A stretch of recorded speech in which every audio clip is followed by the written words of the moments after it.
माझं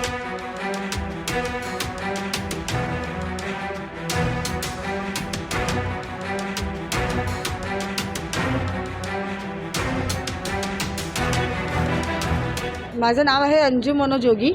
मी लोढा हेवन डोंबिवली ईस्टला राहते। आमच्या सोसायटीमध्ये गेले 5 वर्ष झालं बाजूला कुटुंब राहतं, संतोष तिवारी, अनुराधा तिवारी। ह्यांनी सोसायटीच्या जागेवरती अतिक्रमण केल्यामुळे आमचे नेहमी वाद होतात। त्या जागेवरनं नेहमी आमच्या 3-4 कंप्लेंटी मानपाडा पोलीस स्टेशनला ऑलरेडी FIR आमच्या झालेल्या होत्या।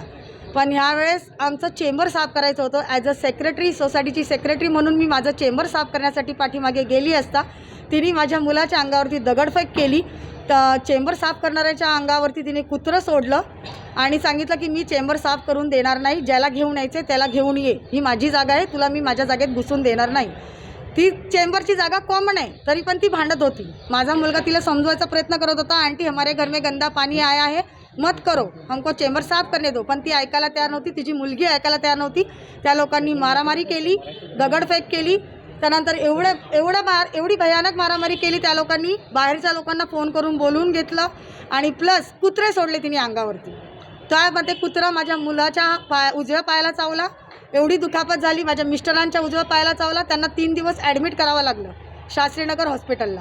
हा सगळा प्रकार सोसायटीमध्ये घडला आहे। सोसायटीच्या अतिक्रमणावरून हा भांडण आमचं चालू आहे। आम्ही गेले 4 वर्ष KDMCला पाठलाग करतोय, 4 वर्ष आम्ही पाठपुरावा करतोय, पत्रव्यवहार करतोय, सगळं काही आम्ही करून थकलो। KDMC आम्हाला सपोर्ट करत नाही।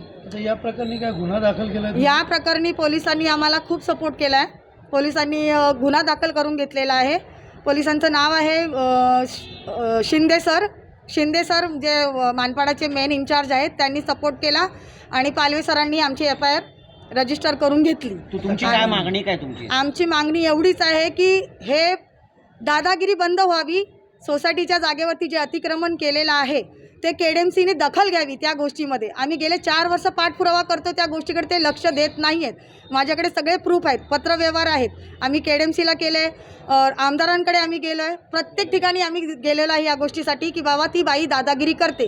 तिच्या जवळ कोणीही सोसायटीचा मेंबर, मी नाही, दुसराही कोणी गेला विचारायला, कारवाई व्हावी ही तुमची मागणी हां, आहे? तिच्यावर कोणीही सोसायटीला मेंबरी ती डायरेक्ट जोरात ओढून शिव्या घालायला सुरुवात करते, अंगावरचे कपडे फाडते, खोट्या केसेस दाखल करते। याबद्दलही आम्ही पोलीस स्टेशनला, DCP ऑफिसला, सगळीकडे आम्ही पत्रव्यवहार केलेला आहे। ती बाई कोणालाच ऐकत नाही आहे।